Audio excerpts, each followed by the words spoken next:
Welcome to Leading with Curiosity. Command and control leadership is dead. We interview leaders, entrepreneurs, and executive coaches challenging old paradigms and fostering cutting-edge leadership. Here's your host, certified executive coach, Nate Leslie. Hey listeners, welcome to Leading with Curiosity. This conversation was great. It started heavy. In 1996, IRA bombing in Manchester, England, flattened the downtown. My guest, Lisa Morton, at the time was just starting a business in public relations and was involved in building up the city and giving it a new identity and helping cast a vision for a brighter future. Which now is unrecognizable in downtown Manchester from only 25 years ago after that terrible attack. The theme that runs through this conversation with Lisa is around the importance of personal values, living those values, defining them within inside of your organization, and creating a culture based on behaviors that are accepted and eliminating the behaviors that are not accepted, that don't align with the values. I learned a ton. It's personal, it's raw. There's a ton of storytelling, and I hope you enjoy it as much as I did recording it. This is Lisa Morton, CEO and founder of Roland Dransfield in Manchester, England. Enjoy the episode. Lisa Morton, welcome to Leading with Curiosity. Thank you for having me, Nathan. In our pre-interview, we explored the obvious place that I think this conversation needs to go between you and I, and that is around living values and having really clearly established values. I asked you where the name of your company came from, CEO of Roland Dransfield and founder. Why don't you start there, because it's so connected, and we'll go from there. Okay, well, thank you. Yes, so Roland Dransfield is my godfather, and he was a rags to riches story. He found my dad under his car. My dad was a mechanic, and Roland had always believed that it didn't matter how good business was, you had a great car. Even if you were eating baked beans out of the tin at home, you had a good car. And so Dad used to service his cars, and they built up a relationship over a period of time. And then Roland offered Dad a job in his business, which was then called Dransfield Engineers. So it was an engineering agency, and they acted as a broker between original equipment manufacturers and then obviously businesses they wanted to buy from them. So early on, the whole entrepreneurial spirit was really important in our family, and I watched Roland and Dad build this business. And then one day, I think I was 8 years old, Roland came to our house on a Sunday morning with a bucket and a sponge. And he'd always said to me, you need to have your own business, Lisa, which was, going back to the mid-70s, that was, it was quite unusual for somebody to be so insistent, because at school, as a girl, you're going to be a nurse or a teacher or something along those lines as a career, if at all. So he said to me that a job stood for just over broke. So unless you had your own business, you had no control. So he brought the bucket and the sponge, and he said to me, okay, you've got a car washing round now.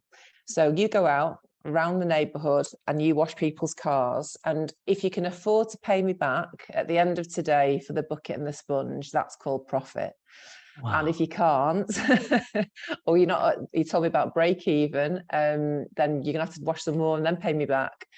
So as it happened, I was in profit day one, although we still can't remember how much the bucket and the sponge was. And that's, we've scratched our heads on that. I don't know, but I was okay. He let me keep this bucket and the sponge that day. And then I had a car washing round then till I was 15.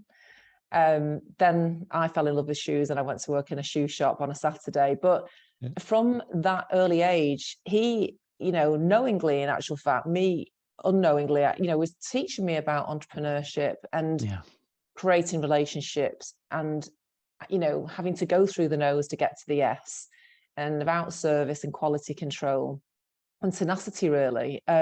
So when I set the business up in 1996, I decided to call it after Roland. So we literally as it happened, the business was on the shelf from previously, and we took it back off, and I called it Roland Dransfield PR.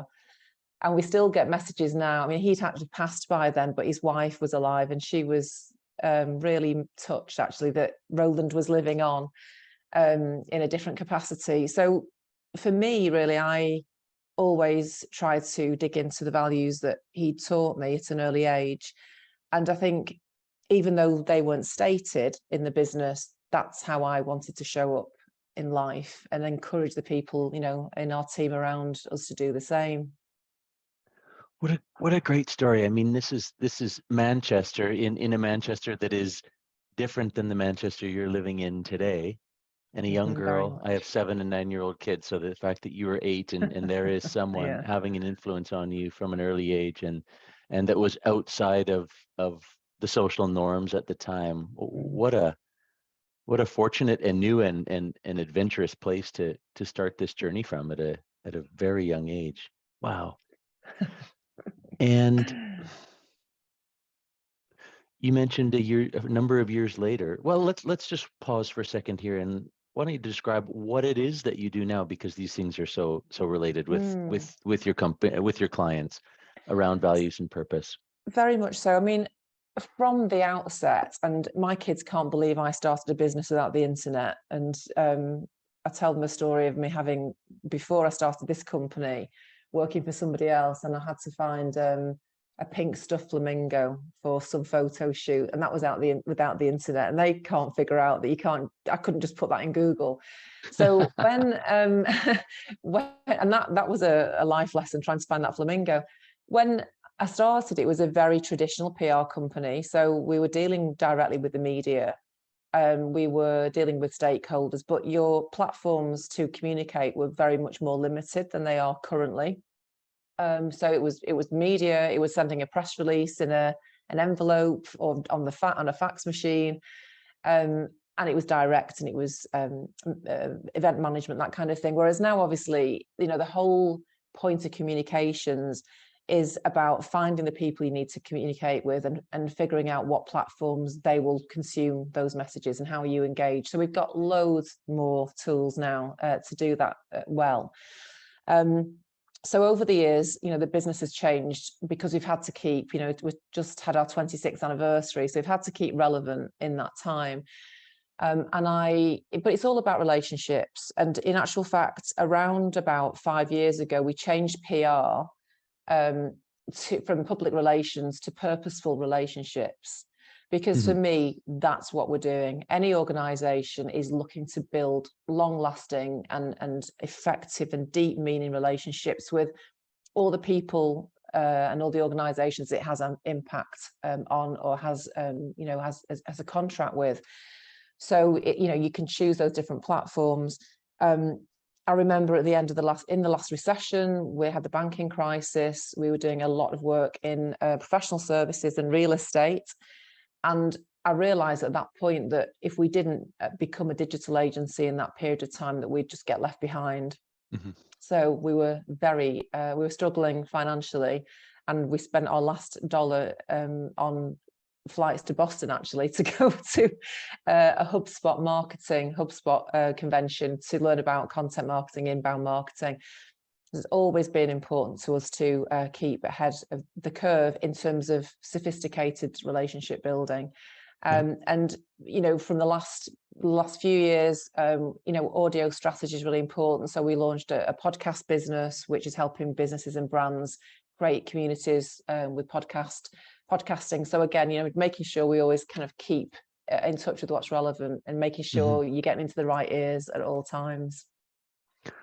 When I heard you describe finding that platform, finding that space where your potential clients and current clients and those relationships exist, I'm just reminded of this focus on the big rocks versus all the other little things we can be doing. What do you think is a common mistake that you see as people try to chase what it is that where their audience is that you can really help them zero in on? Well, I think we have an expression in Manchester, I'm sure it's not just common to us, but it's 2 ears, 1 mouth. So the main issue for me, and that's never changed whether we had internet or not, is actually listening. so we all know those people who are waiting to, they glaze over and they're just thinking about what they're going to say next. And you're never, ever going to really have the empathy and the humility that you need as an individual or a brand or a business, unless you spend that time to really not just listen to, but care about what you're hearing. Yeah. So, all the platforms in the world, you can, unless you're actually using them to listen, first of all, the amplification bit is not as important as the listening bit. Yeah. Now, about 15 years into your business, you spend your last dollar reinventing yourself and going to Boston. What'd you learn in that experience? Well, learned then that communications were changing very quickly.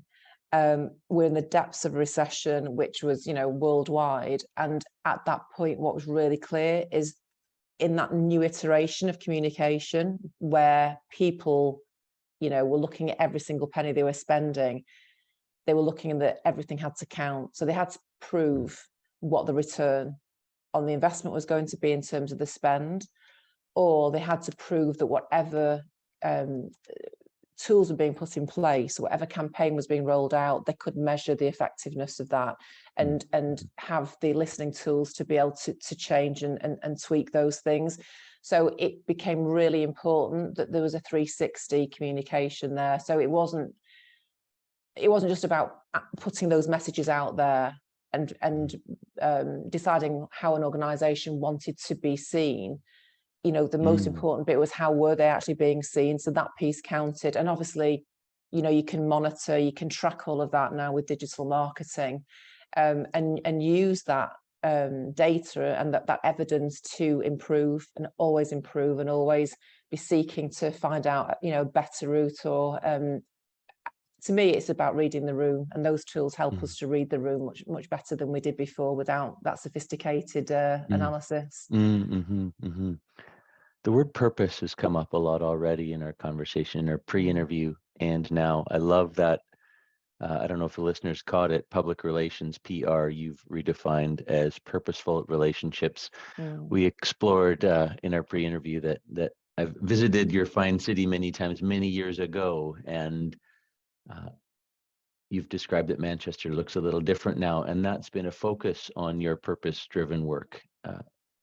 Helping redefine some of those neighborhoods and a more even livable city that I can hear you're very proud of when you speak about it. Tell me a little bit about what that's meant to you to be able to add that kind of value and have that purpose behind your work in the city that you grew up in. Yeah, well, I am so proud. I mean, I'm a huge traveler, so I absolutely love I love traveling the world. And I suppose if you'd asked me at 18, would I have a lifelong career in the city in which I was born, I would have said absolutely no way. So it's you follow those threads in life. And I'm a proud Mancunian, and when I started my business, I started working for a very small company, one-man band in Manchester. All the buildings were black. I mean, you probably visited, you said, I think 2000, but things were starting to improve drastically then. But that was all in the back of a huge IRA bomb. There's a terrorist bomb in Manchester city centre in 96.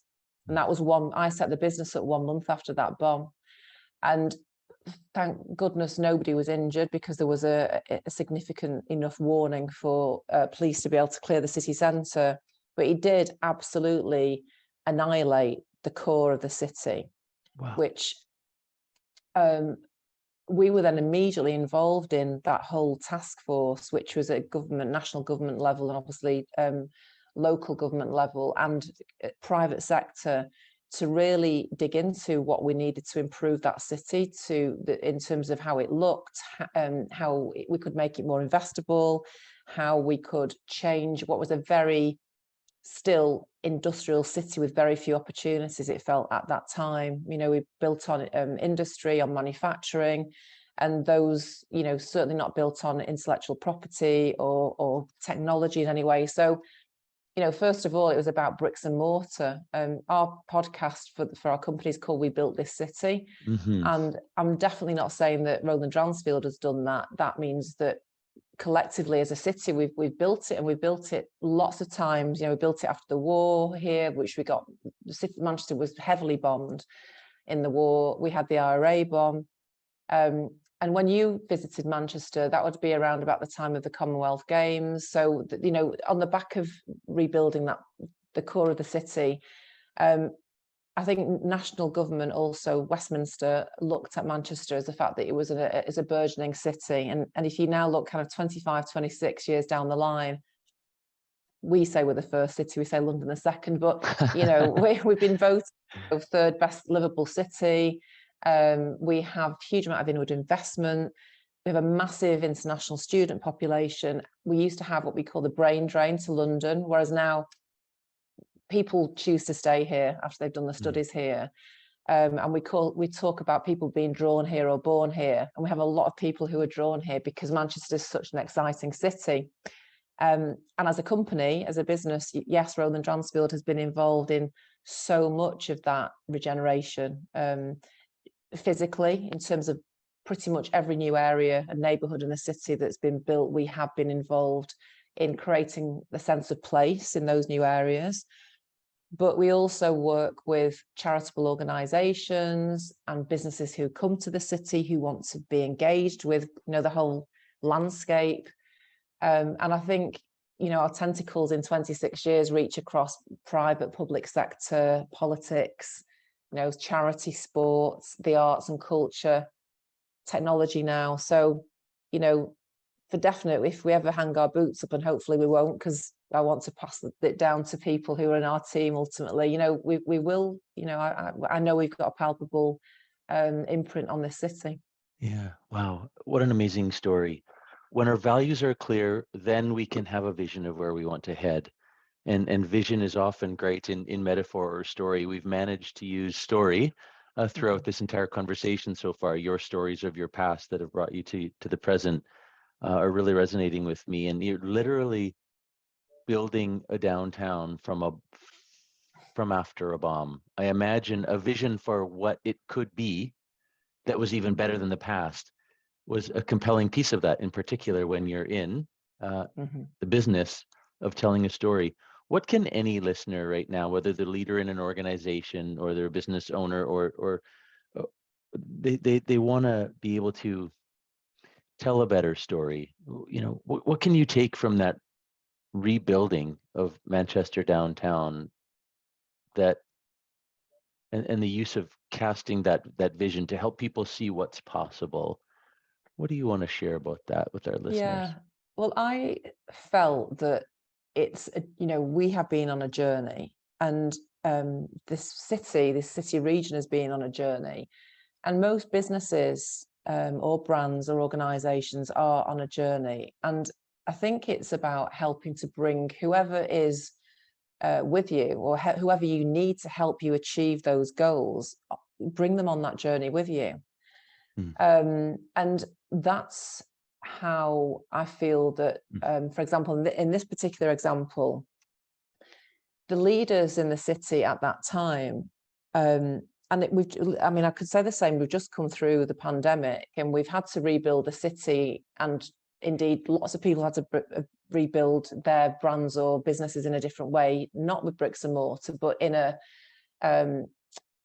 in terms of strength and resilience and empathy, I think, because of COVID. So it's not everyone is going to see your vision. So this is the key. It's actually really working on how can you communicate that vision. And not everybody wants to, it's under leadership. It's about leadership, isn't it? Because not everybody wants to be the leader that's at the front, that's leading everybody. That's off-putting, or it can be daunting to some people. And if you communicate only that vision, or that part of that vision, or that type of leadership, you are literally discounting so much resource and so much contribution, because they can't see those things the way that you, as you show up in life, see those things. And when we introduced a whole new set of values about 4 years ago, which we might talk about more, but one of those values was and there was a specific reason for this. One of those values is leaders create leaders. And that was to empower our team members at any level of experience or confidence or abilities to have that leadership platform in however way they felt that they could lead. And it was to remove the hierarchy.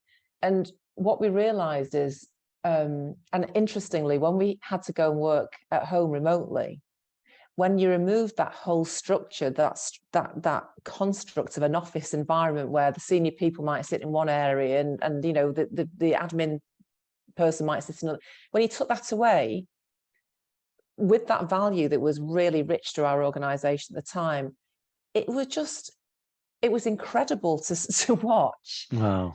The birth of so many people who became leaders because they weren't confined by that construct of just being in a certain place in the office.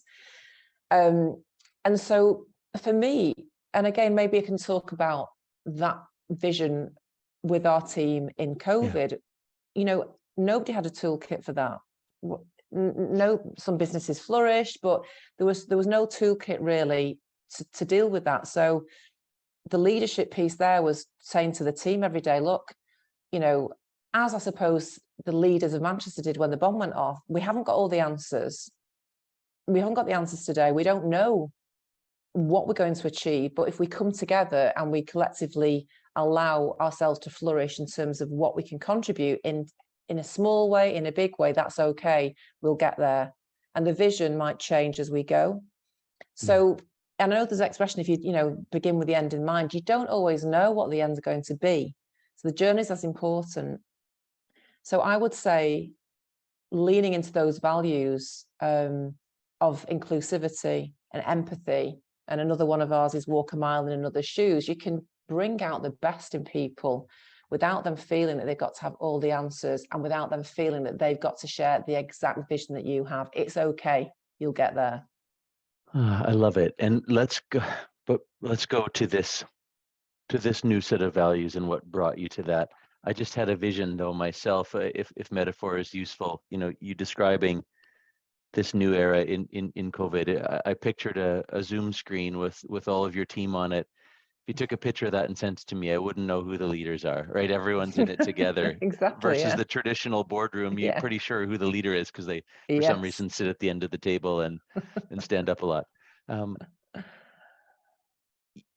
You mentioned to me that there was a time where you were feeling adrift and that it was time to do the same work with your own teams that you were doing with others. And you've mentioned it now, these new values of inclusivity, empathy, walking in another person's shoes, leaders creating leaders. What brought that about, and what would you like to share with us about it? Well, it was a period in the business where I decided that we would take some risks and go for fast growth in a couple of sectors that I wanted to move into, and in doing that, we needed to bring on some lateral hires from other agencies, people who are experienced in what they did, or whether that was in terms of organizational experience or sector experience. And it was an exciting time, and we did grow, and financially, things are looking very good, but I didn't feel very good. There's this probably 6-8 month honeymoon period, and it all felt very exciting, but then I didn't feel excited. I felt a sense of dread, in actual fact, going into what was my second home every day, into the business. And that was because the senior members of the team, although they were very, skilled in what they did, arguably, they didn't share, I suppose, all the innate values that I'd brought with me from my childhood, from the people who'd influenced me, from how I personally wanted to show up in life. And that was a bit of a shock to me, because I think, obviously in the period of time I've had the business, there have been people who have been saboteurs or they've been detractors. But but it seemed to be this come together all at once. And it's always a surprise, isn't it? I mean, it's an ego thing, I'm sure, but it's always a surprise when people don't show up the way that you want to show up. And we, we all, one of our values, admit it, fix it, move on.